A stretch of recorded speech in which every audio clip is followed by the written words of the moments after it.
Describe the unlimited pastimes of Sri Chaitanya Mahaprabhu is not possible because it's unlimited. There's no end. So he says it's impossible to describe the unlimited pastimes. But I now wish to relate the chief incidents and give a synopsis of those pastimes occurring at the end of his appearance. I shall only describe in synopsis that portion of Chaitanya Mahaprabhu's pastimes, which Vrindavan Das Thakur has described very elaborately in his book, Chaitanya Mangala. Whatever incidents are outstanding, however, I shall later elaborate. Actually, the authorized compiler of the pastimes of Sri Chaitanya Mahaprabhu is Srila Vrindavan Das Thakur. He is the incarnation of Srila Vyasadeva. This is Vyasadeva wrote, described the pastimes of Krishna. Vrindavan Das Thakur describes the pastimes of Chaitanya Mahaprabhu. It is only upon his orders that I am trying to chew the remnants of food that he has left.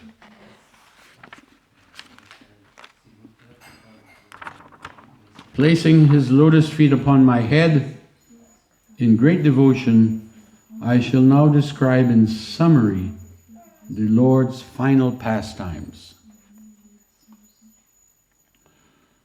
For 24 years, Lord Sri Chaitanya Mahaprabhu remained at home. This is in Mayapur, Bengal, Navadvip. And whatever pastimes he performed during that time are called Adi Lila. Adi means beginning. Then, at the end of his 24th year, in the month of Magh, which coincides with January, February, some of both, during the fortnight of the waxing moon, the Lord accepted the renounced order of life, sannyas. After accepting sannyas, Lord Chaitanya remained within this material world for another 24 years. And within this period, whatever pastimes he enacted are called Shesha Lila, or pastimes occurring at the end.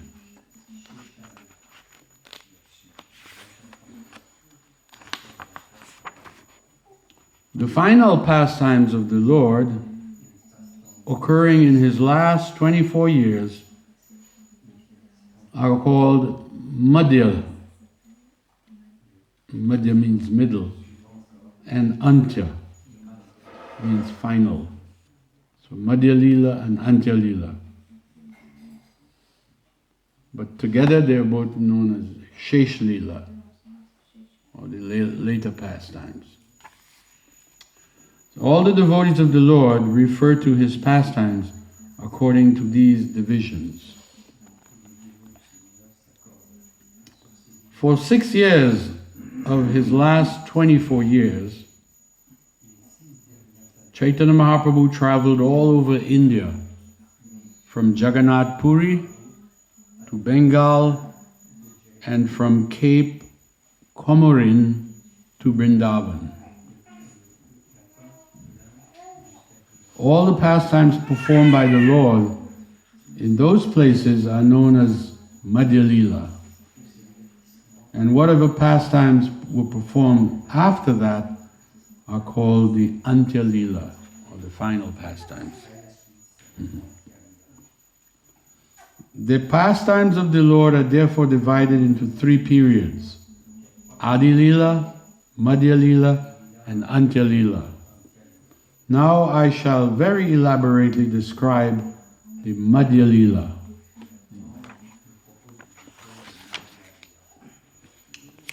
For 18 continuous years, Lord Chaitanya Mahaprabhu remained at Jagannath Puri. And through his personal behavior, he instructed all living entities in the mode of devotional service. Of these 18 years at Jagannath Puri, Sri Chaitanya Mahaprabhu spent 6 years with his many devotees. By chanting and dancing, he introduced the loving service of the Lord. Lord Chaitanya Mahaprabhu then sent Nityananda Prabhu from Jagannath Puri to Bengal, which is known as Gauda Desh. And that mantra we chant, right?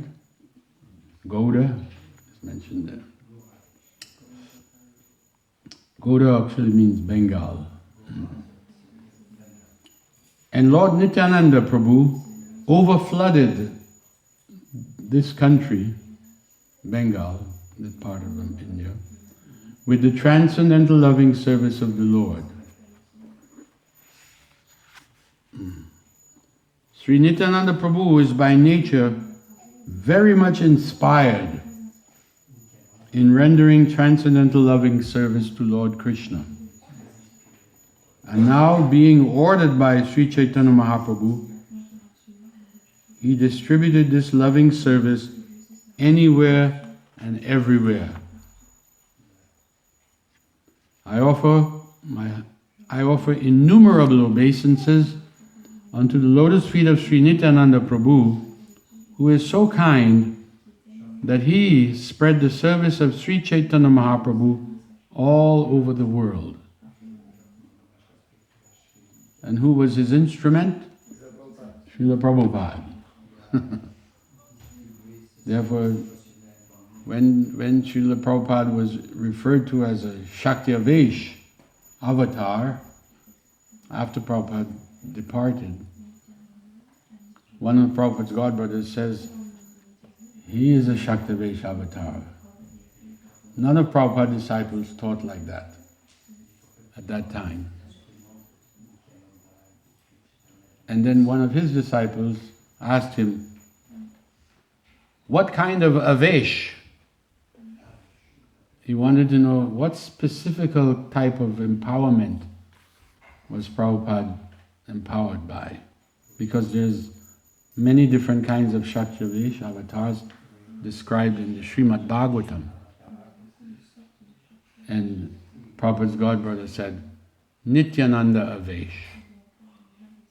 Here it is confirmed.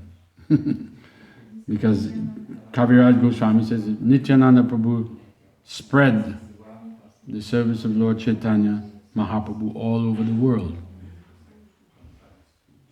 But that wasn't done until Prabhupada came. And Prabhupada installed deities of Chaitanya Mahaprabhu and Nityananda Prabhu all over the world. Here we have on the first altar. Chaitanya Mahaprabhu used to address Nityananda Prabhu as his elder brother. Who knows how much older was Nityananda Prabhu? 12. He appeared 12 years before Chaitanya Mahaprabhu. And although they were born, they appeared in different places. Chaitanya Mahaprabhu appeared in Mayapur, Nityananda Prabhu appeared in Ekachakra, another part of Bengal. But they are brothers. Just like Krishna and Balaram, they are brothers also.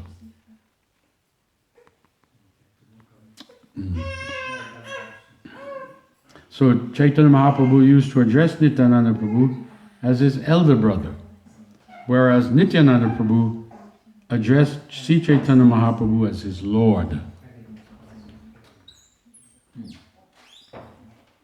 His Lord. Just like in Krishna and Balaram, Prabhupada would say, there's really no difference between Krishna and Balaram. Except, of course, Krishna is blackish and Balaram is white. But Balaram is the first expansion. Krishna is the Supreme Personality of Godhead, and Balaram is the Supreme Personality of Servitor Godhead. He considers Krishna as his Lord. And similarly here, Nityananda Prabhu considers Chaitanya Mahaprabhu as his Lord. Although Nityananda Prabhu is non-different from Balaram, it's a big personality, but he declares that Chaitanya Mahaprabhu is his Lord. Although Nityananda Prabhu is none other than Balaram himself, he nonetheless always thinks of himself as the eternal servant of Sri Chaitanya Mahaprabhu.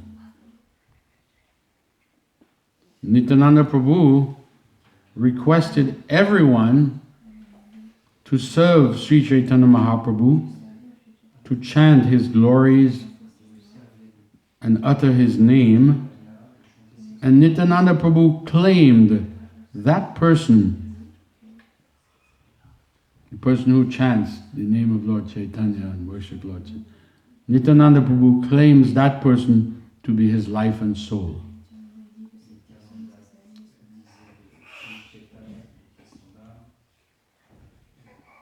There's a mantra that Nityananda Prabhu used to sing, and the devotees in Bengal sing this. Bhaja Gaurango Kaha Gaurango Laha Gaurange Namire Ye Jane Gauranga Bhaje Shehoy Amar Pranire. This is this verse. Whoever chants Bhaja Gauranga,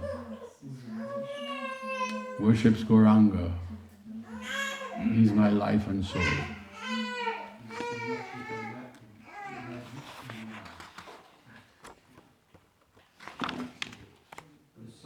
In this way, Srila Nityananda Prabhu introduced the cult of Sri Chaitanya Mahaprabhu to everyone without discrimination.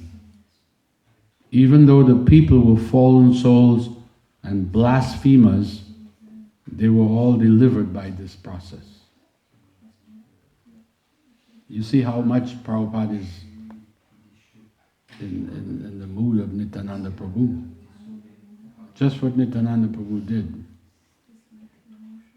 Without discrimination, Prabhupada went around the world, giving Krishna consciousness to anyone and everyone.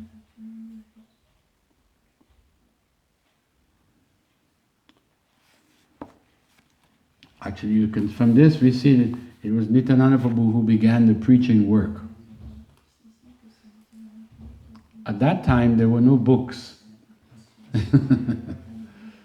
There were no books written yet. But still Mahaprabhu tell Nityananda Prabhu to go out and preach. And he accepted it. With no books. He was staying with Mahaprabhu in Jagannath Puri. He followed him. When Mahaprabhu took sannyas and left Mayapur, Nityananda Prabhu and others followed him. Naturally. Wouldn't you? So they followed him to Jagannath Puri. And for many years they stayed there. And many other devotees from Bengal, every year they would do a pilgrimage to Jagannath Puri, walking. And they would spend about 4 months with Mahaprabhu, chanting and dancing, observing the Rath Yatra festival. And then they would go back, walk back home, back to Bengal. So, eventually Chaitanya Mahaprabhu told Nityananda Prabhu, don't come anymore. I want you to go back to Bengal and preach and go door to door to everyone. And he went. And it is because of Nityananda Prabhu, it is said all of Bengal became followers of Chaitanya Mahaprabhu. With no books.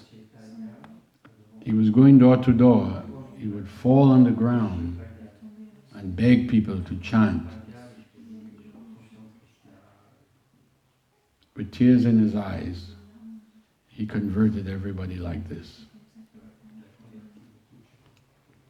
Now we come to some of the other associates. Chaitanya Mahaprabhu then sent the two brothers, Srila Rupa Goswami and Srila Sanatana Goswami, to Braj, Vrindavan. By his order, they went to Sri Vrindavan Dham. So they were also staying in Jagannath Puri. After going to Vrindavan, the brothers preached devotional service and discovered many places of pilgrimage. They specifically initiated the service of Madan Mohan and Govindaji. These were their deities. And those temples and those deities are still there. Both Rupa Goswami and Sanatana Goswami brought various scriptures to Vrindavan, and they collected the essence of these scriptures by compiling many scriptures on devotional service. In this way, they delivered all rascals and fallen souls. So they were ordered by Chaitanya Mahaprabhu to write what is known today as the Bhakti Shastras. Chaitanya Mahaprabhu, of course, he was the Acharya. And Acharya means one who teaches by example. So he taught by example how to be a devotee of Krishna. And he's instructed Rupa Goswami and Sanatana Goswami and others. But specifically those two, he told them, now go to Vrindavan and write books explaining everything that I've taught you. And so they did this by searching the scriptures, the Vedas, for evidence to support everything that Mahaprabhu taught them.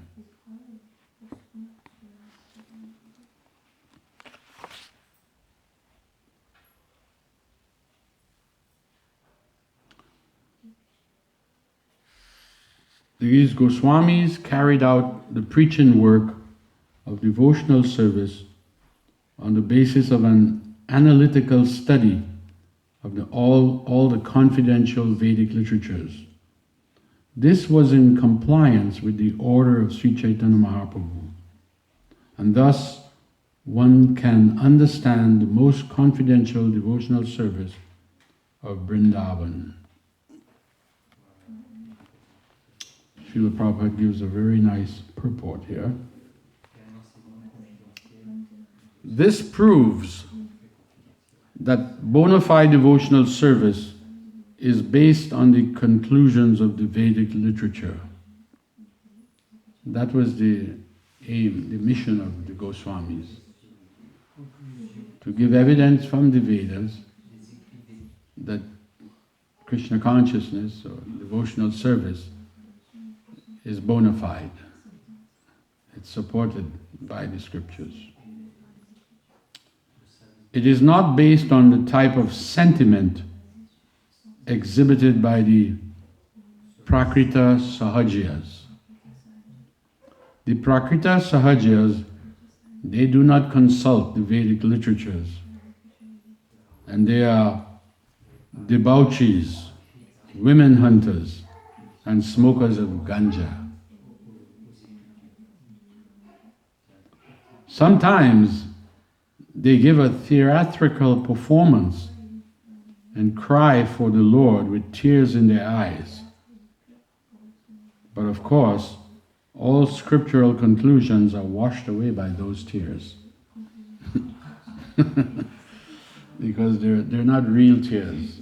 In English we call them crocodile tears. You heard that expression, crocodile tears?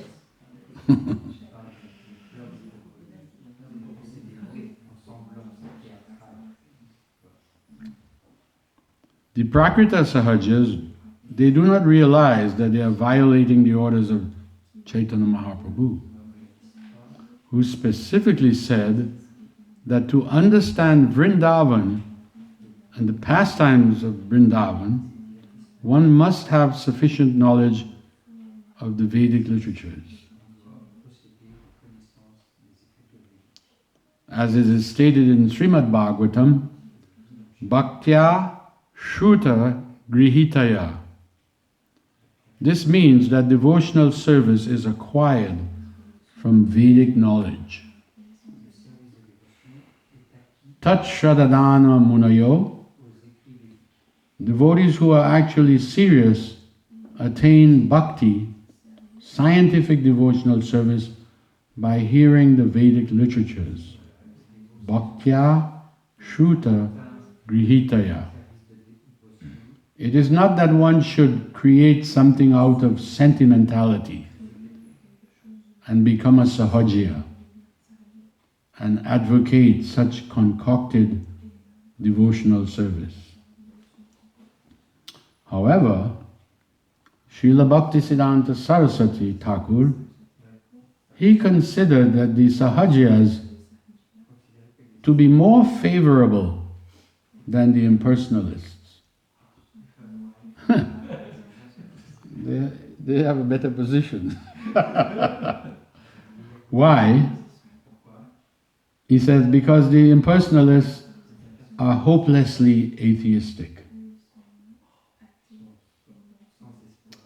The impersonalists have no idea of the Supreme Personality of Godhead.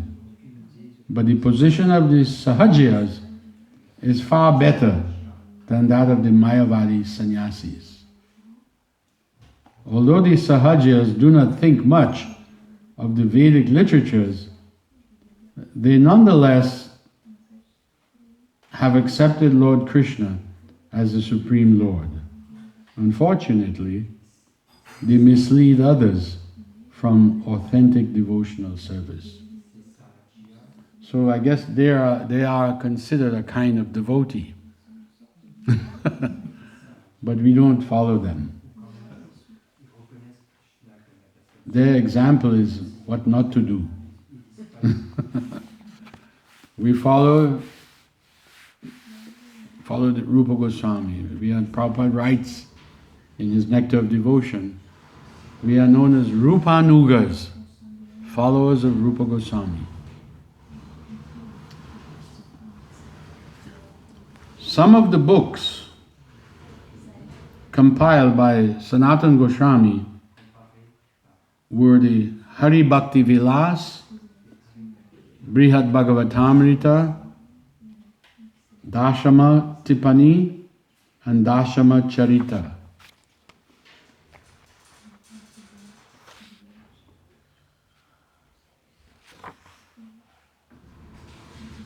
There's a long purport where Prabhupada gives some information on all of the books of Sanatana Goswami. On your own you can read them. We have already given the names of 4 books compiled by Sanatana Goswami. Similarly, Srila Rupa Goswami has also compiled many books which no one can even count. You can't even count the amount of books Rupa Goswami wrote. Therefore, I will only enumerate the chief books compiled by Srila Rupa Goswami. He has described the pastimes of Vrindavan in thousands of verses. They were writing these books living underneath a tree in Vrindavan. They didn't even have a desk or a house. But they wrote, and they were writing these books in Sanskrit. So how learned they were, yeah?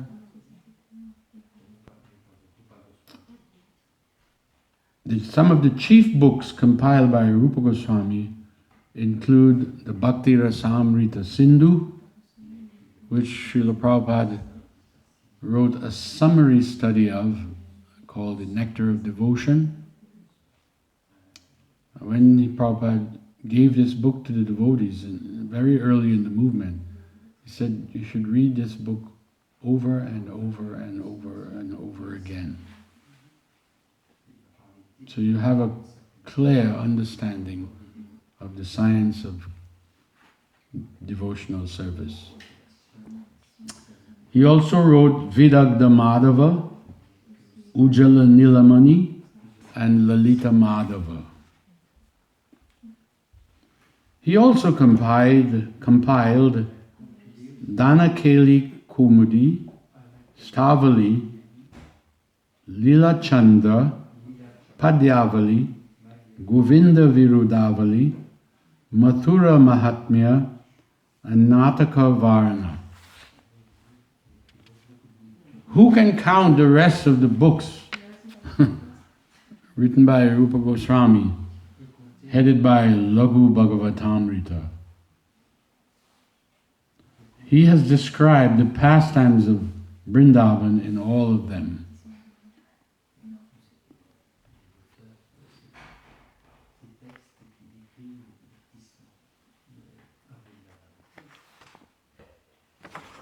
Again, Prabhupada gives a long purport, just briefly describing some of the works of Rupa Goswami. As the author says, who can count them all? But I like to read one section.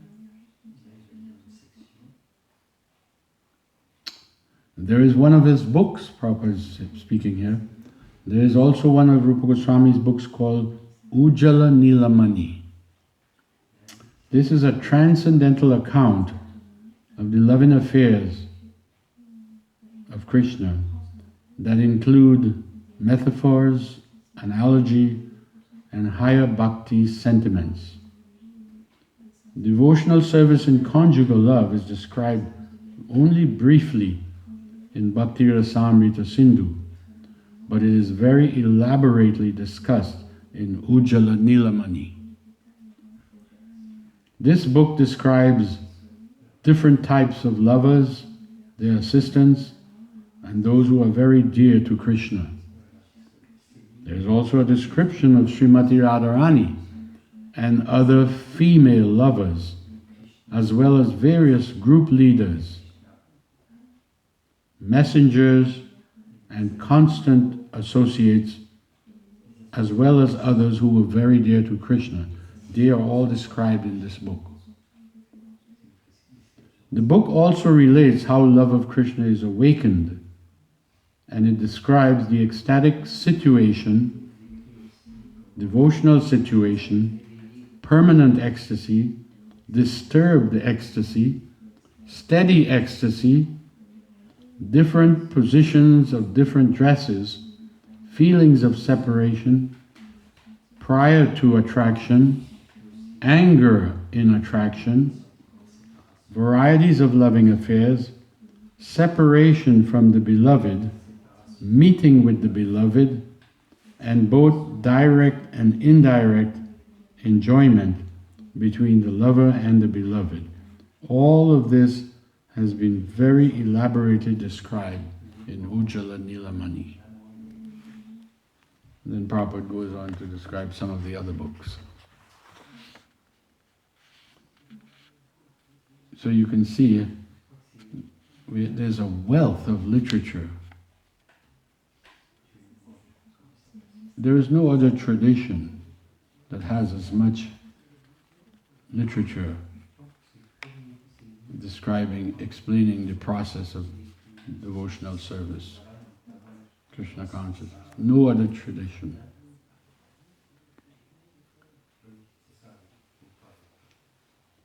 Srila Rupa Goswami's nephew, who is his nephew?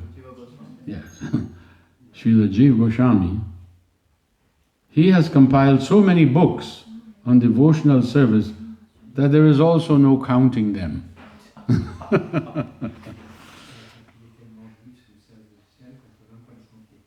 In one of his books, the Bhagavat Sandarbha, Srila Jiva Goswami has written conclusively about the ultimate end of devotional service. And again, Prabhupada gives a long purport, a few pages, describing briefly some of the books of Jiva Goswami.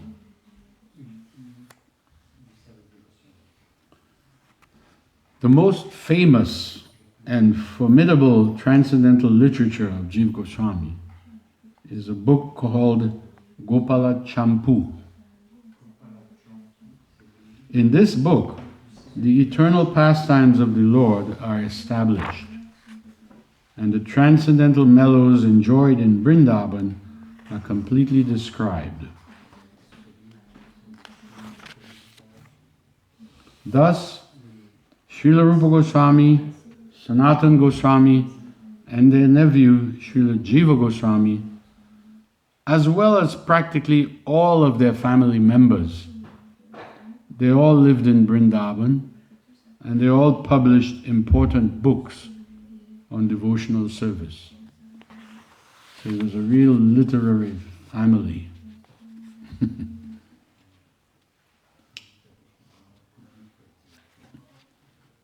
Continuing, Krishnadas Kaviraj. The first year after Chaitanya Mahaprabhu accepted sannyas, the renounced order of life, all the devotees headed by Sri Advaita Prabhu went to see the Lord at Jagannath Puri. As described, Nityananda Prabhu and a few others, they were accompanying the Lord for some distance, and then he told them, I want to go alone. And he went off ahead alone, and they followed some distance behind. I believe last week we read that when Chaitanya Mahaprabhu arrived in Jagannath Puri, he went into the temple alone. The others, Nityananda Prabhu and others devotees, weren't with him. And upon seeing Jagannath, he fainted. And the pandas came with sticks ready to beat him. They are very strict people.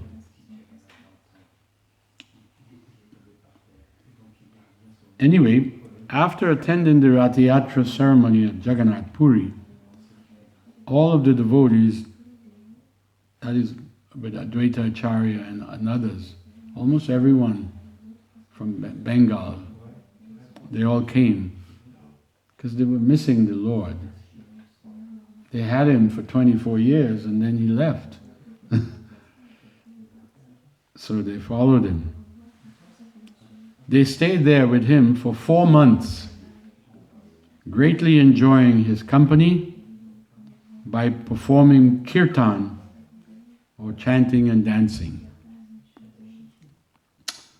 At the time of departure, when they were ready to go back to Bengal, the Lord requested them, please come here every year to see the Rathayatra, festival of Lord Jagannath's journey to the Gundicha temple. Prabhupada gives a little purport.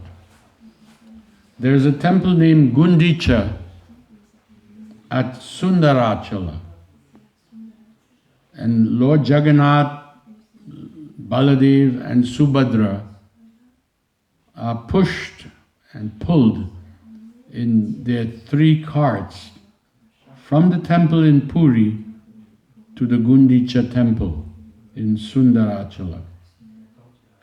In Orissa, this Rath Yatra festival is known as Jagannath's journey to Gundicha, whereas others speak of it as the Rath Yatra festival. The residents of Orissa, they refer to it as the Gundicha Yatra. And this festival has been going on now for how long? Lochan? Huh? The temple was built in, I think, it's over 1,000 years. Yeah. Even longer. And but when Chaitanya Mahaprabhu went there, he really, the Rath Yatra festival was going on, but Chaitanya Mahaprabhu participation in it, and with all his devotees from Bengal coming, it became a really big event. Over 1 million people still today, every year, attend this festival. It's huge.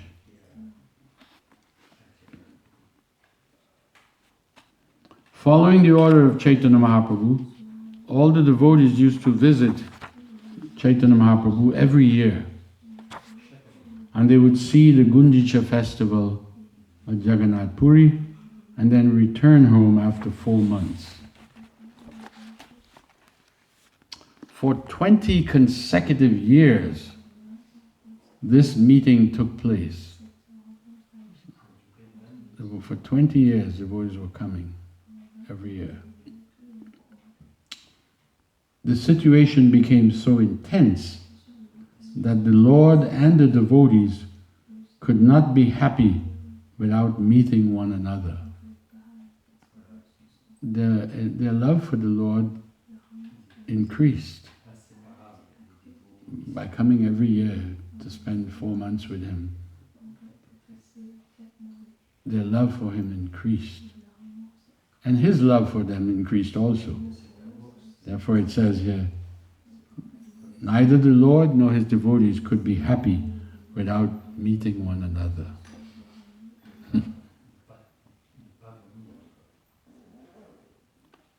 This tells us that our devotional service should always be increasing. Our love for the Lord should increase, not decrease. Right? There are many devotees who have this idea. One devotee told me when I was in Sasel, I said, why don't you come to Mangalarati? You're living here in the temple.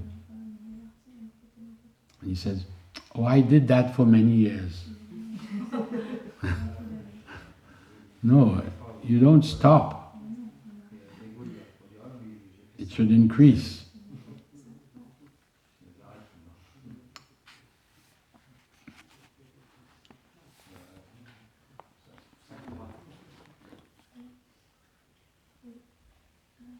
Then Kaviraj Goswami continues. And then the last 12 years of Chaitanya Mahaprabhu, the last 12 years was simply devoted to relishing the pastimes of Krishna in separation within the heart of the Lord.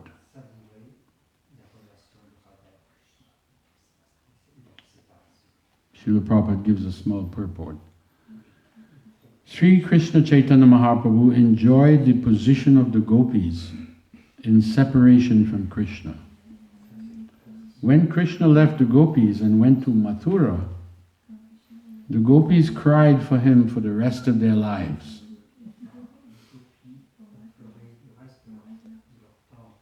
He said, I'm only going for a little while and I'll come back.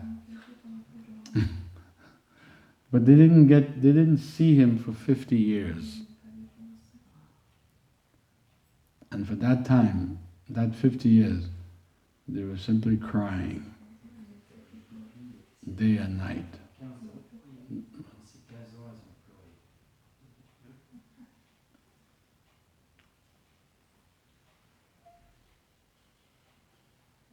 This says, when Krishna left the gopis and went to Mathura, the gopis cried for him the rest of their lives, feeling intense separation from him. This ecstatic feeling of separation was specifically advocated by Lord Chaitanya through his demonstrations. As it says here, the last, 12 years of his life, he was merged in an ocean of separation, feeling what the gopis were feeling.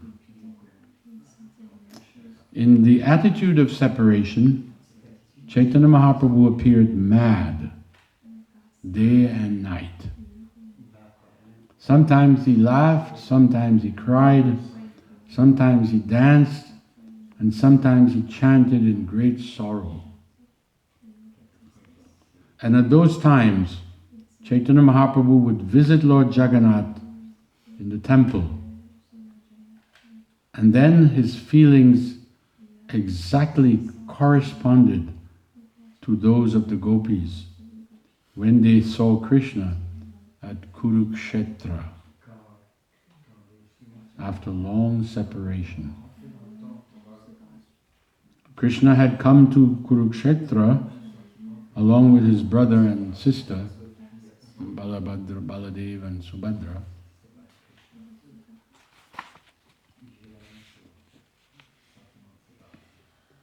Prabhupada gives another nice little purport. This is all the esoteric meaning of Rath Yatra. What's Rath Yatra all about? What is happening there? It's more than meets the eye. Prabhupada speaks. When Krishna was performing a yajna at Kurukshetra, he invited all the inhabitants of Vrindavan to come and see him. Remember, they hadn't seen him in 50 years. He left as a boy. 50 years went by. They were just dying in separation. And they all came. Nanda Maharaj, Yashoda, the gopis, the cowherd boys, they all came to Kurukshetra. Same Kurukshetra where the battle, where Krishna spoke Bhagavad Gita. Yeah. So of course this was before the war, and before Krishna spoke Bhagavad Gita. He went to Kurukshetra to observe a solar eclipse. And Kurukshetra was known as a place of pilgrimage even before. It's always been a holy place. That's why in the first verse in Bhagavad Gita, what is the first verse in Bhagavad Gita? Dharma kshetre kurukshetre samaveta yuyutsava mamaka pandavas chaiva kim akurvati sanjaya. So it's Dharma kshetre. It's a holy place. And the beginning of Bhagavad Gita, first verse, what was his name? Dhritarashtra. He's a little worried. Although his sons, the Kurus, Duryodhana and company, they stole the kingdom from the Pandavas by crooked dice. They invite them to throw the dice, play a game, but it was crooked. They cheated. And they took over the kingdom. And they wouldn't give it back, and they wouldn't give anything. They banished them from the kingdom. They had to live incognito for 12 years? 14 years. Yeah. And they cannot be seen. If anyone sees them and recognizes them, another 14 years. And Krishna went to Duryodhana and said, look, okay, you got the kingdom by hook or by crook, mostly by crook. But these boys, the Pandavas, they are princes, they are Kshatriyas. They need a place where they can live like a Kshatriya, like a king and rule. So give them 5 villages. You have the whole kingdom. Just give them 5 villages so they can live like Kshatriya. And Duryodhana shook his head. He said, no. He says, I will not even give them as much land you can fit on the head of a pin. I wouldn't give them that much land without fighting. So it was inevitable that the war would be a war. So some people sided with the Pandavas and many sided with Duryodhana. And because he was, he presented himself as the ruler, as the emperor, he had the treasury, so he could buy people, buy armies and soldiers. And his army outnumbered the Pandavas' army, something like 5-1. Yeah. So, and he was feeling confident that he will crush them. And it was decided the battle would be fought on the Kurukshetra field, which is a big open land, a big open field. Back then, they used to fight wars away from the city, where the regular people lived, where the women and children, and the men would go off into a field and fight to the death. But what's his name? Dhritarashtra, when he learned that the battle was going to be there at Kurukshetra, he was concerned. He thought, because it's a place of pilgrimage, and these Pandavas, they are pious men, it might affect the outcome of the battle. And he was right. So Dharmakshetra, Kurukshetra. So we're reading here that Chaitanya Mahaprabhu, as soon as he had the opportunity, when he was feeling separation, he would go to the Jagannath temple and become absorbed in thoughts of the gopis who had come to see Krishna at Kurukshetra. So Jagannath Puri is also Kurukshetra.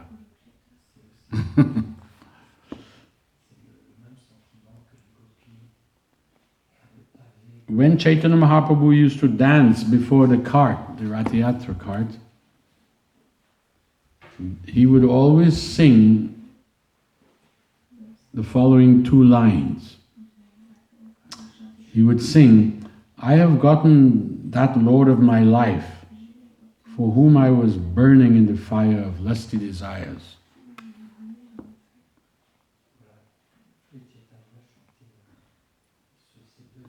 Chaitanya Mahaprabhu used to sing this song was thinking, let me take that Krishna and go back to Vrindavan. This ecstasy was always filling his heart. But even though he was chanting these lines, nobody else could understand. Well, Swarup Damodar understood what he's saying. It's like in a hidden way. Elsewhere Prabhupada says, it's like if he was singing a cinema song during Rath Yatra. In the middle of Kirtan, Saban, he would sing this secular song, but it had very deep spiritual significance. And Swarup Damodar could understand, and he later spoke it to, it said, in the ecstasy, Chaitanya Mahaprabhu, when dancing, would recite this verse in front of Lord Jagannath, and almost no one could understand the meaning.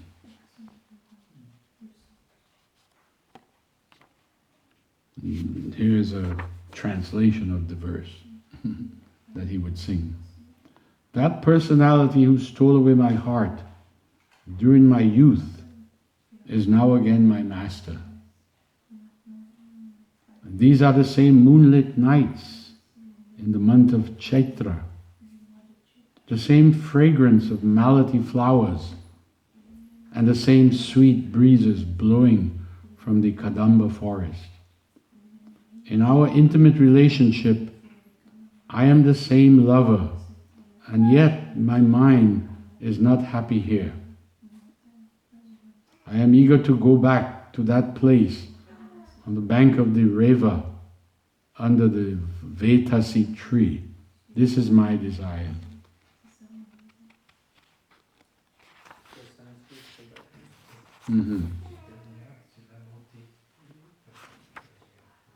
This verse externally appears to be the hankering of some ordinary boy for some girl, but its actual deep meaning was known only to Swarup Damodar. And by chance, one year, Rupa Goswami was also present there, and he understood it. Although the meaning of the verse was known only to Swarup Damodar, Rupa Goswami, after hearing Mahaprabhu sing it once, he immediately composed another verse in Sanskrit describing the meaning of that verse. And after composing this verse, Rupa Goswami wrote it on a palm leaf.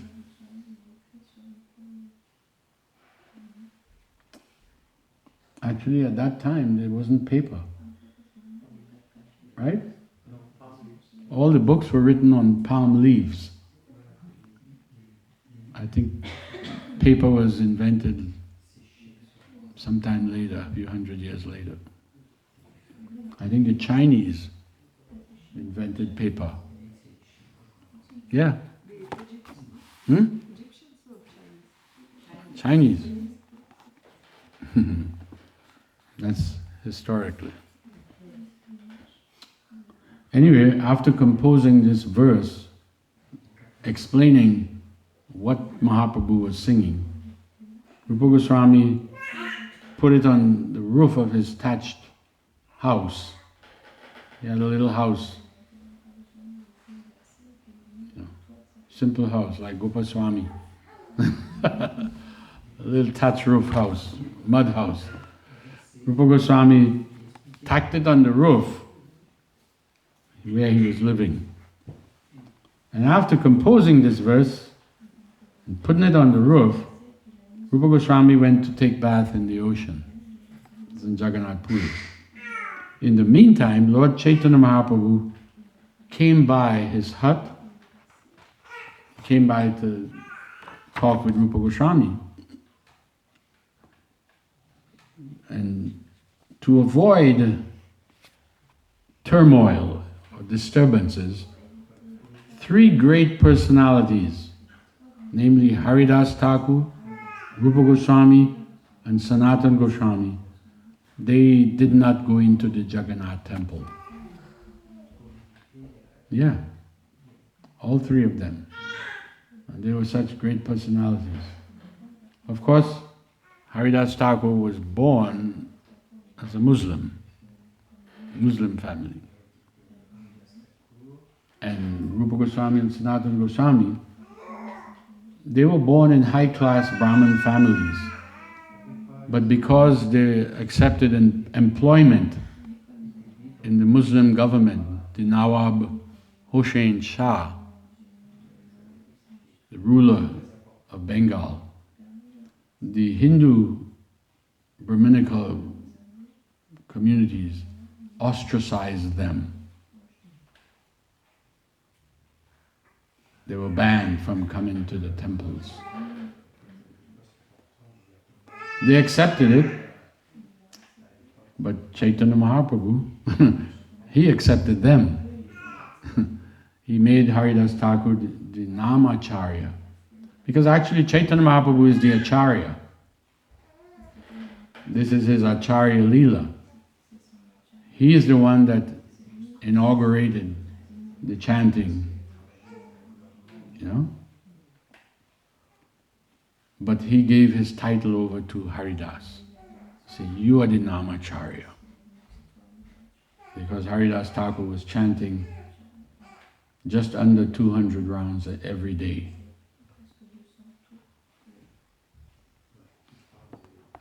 And then these three devotees, Namacharya, Srila Haridas Thakur, Srila Rupa Goswami, Sanatana Goswami, they would not go in, they didn't even bother to try and go into the temple.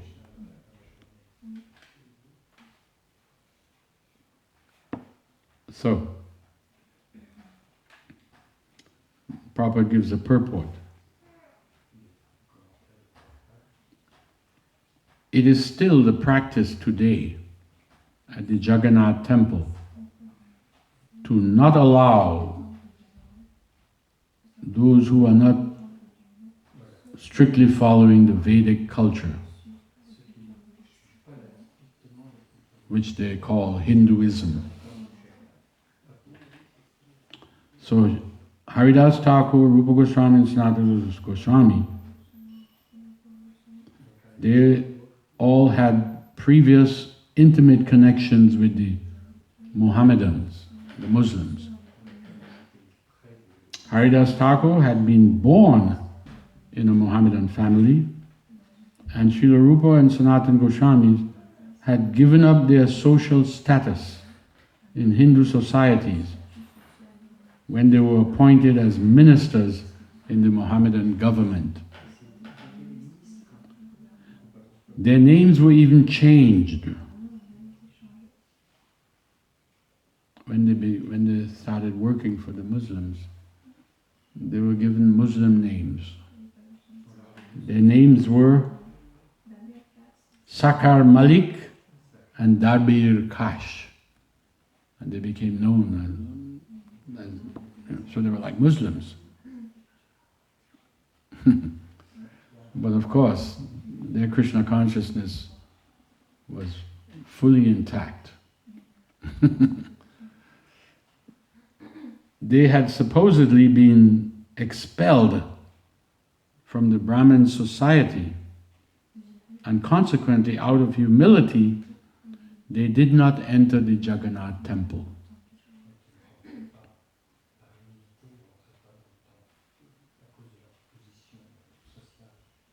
Although the personality of Godhead, Jagannath, in his form of Sri Chaitanya Mahaprabhu, would personally come to see them every day. So they couldn't go in the temple, but Jagannath came to them in the form of Chaitanya Mahaprabhu. Similarly, the members of the Krishna consciousness movement are sometimes refused entrance into some of the temples in India. Jagannath Puri is the main one, but there are a few other temples also They wouldn't allow a foreigner, a Westerner. Prabhupada says, but we should not feel sorry about this. Don't be sorry. As long as we engage in chanting the Hare Krishna mantra,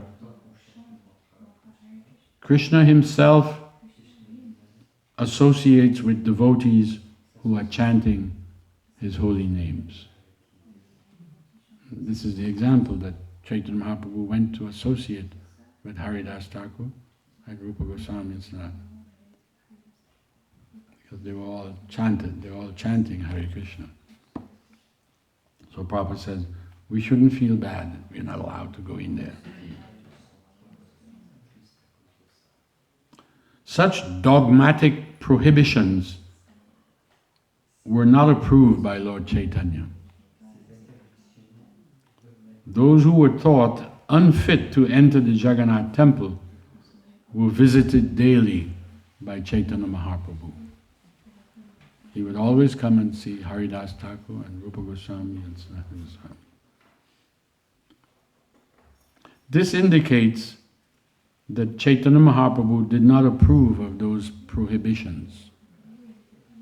And so, to avoid unnecessary turmoil, these three great personalities would not enter the Jagannath temple. I should add to this that one time Srila Prabhupada, while he was with us, he went to Jagannath Puri with a bunch of his disciples. He had been touring around the world, and he took a bunch of his disciples to Puri. He didn't take them to the temple, the Jagannath temple, but they were invited to stay by a life member. And while Prabhupada was staying there, some of the Pandits, some of the priests from the Jagannath temple, they heard that Prabhupada was in town because Prabhupada's name was growing all over India. They were hearing about how Bhaktivedanta Swami is conquering the world. He's taking this, our Hindu religion, all over the world. So he was becoming, he was in the newspapers daily. Yeah, it was very, very significant time. So when he came to India, and he brought his disciples with him, he used to refer to them, he said, when they see my dancing white elephants,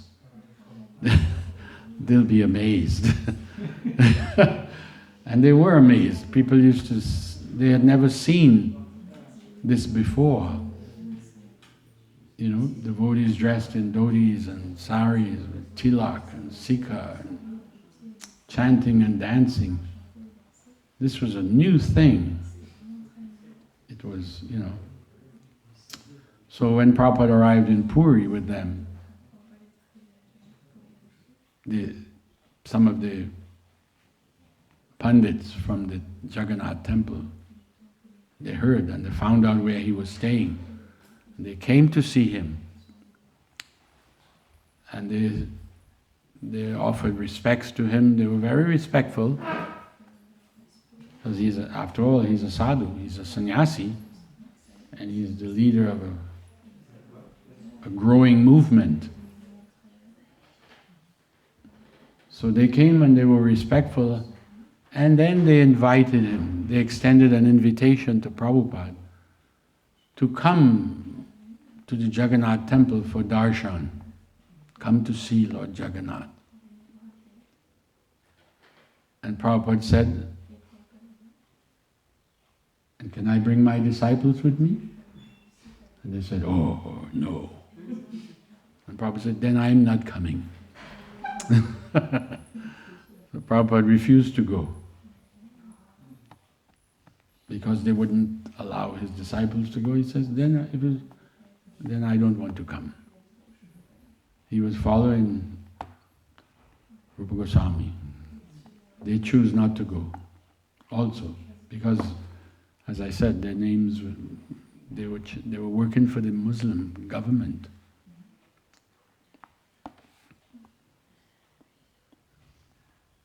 So rather than protest, they didn't get out placards and go and protest in front of the Jagannath temple. Why we are not allowed? They didn't do that. They just said, okay, we won't go. And still today it's like that. But every day, continuing, Chaitanya Mahaprabhu used to see the Upla Bhoga ceremony at the Jagannath temple, and after saying this, he would go and visit these three devotees on his way to his own residence.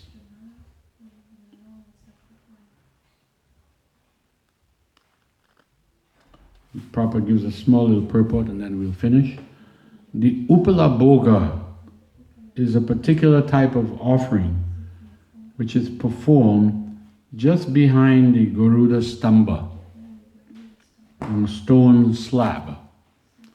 There's a Garuda Stamba, a little pillar with a deity of Garuda. And Mahaprabhu used to stand there and take darshan of Jagannath. So, that stone slab is called Upala. And all food is offered within the temple room, just below the altar of Jagannath. This bhoga, however, was offered on a stone slab within the vision of the public. Therefore it is called Upala Bhoga. That custom is still going on today. And we should remember that, we should note that Jagannath, he gets 56 offerings a day. 56 offerings. They're always cooking. The kitchens there are going on around the clock. We are struggling to do 7 offerings. But there, 56. After all, it's Jagannath. He's the Lord of the universe. But he would bring prasadam from that offering to give Haridas Thakur, Rupa Goswami and Sanatana Goswami. So they weren't missing out. Okay, we went over time, as usual. Sri Chaitanya Charitamrita ki jai.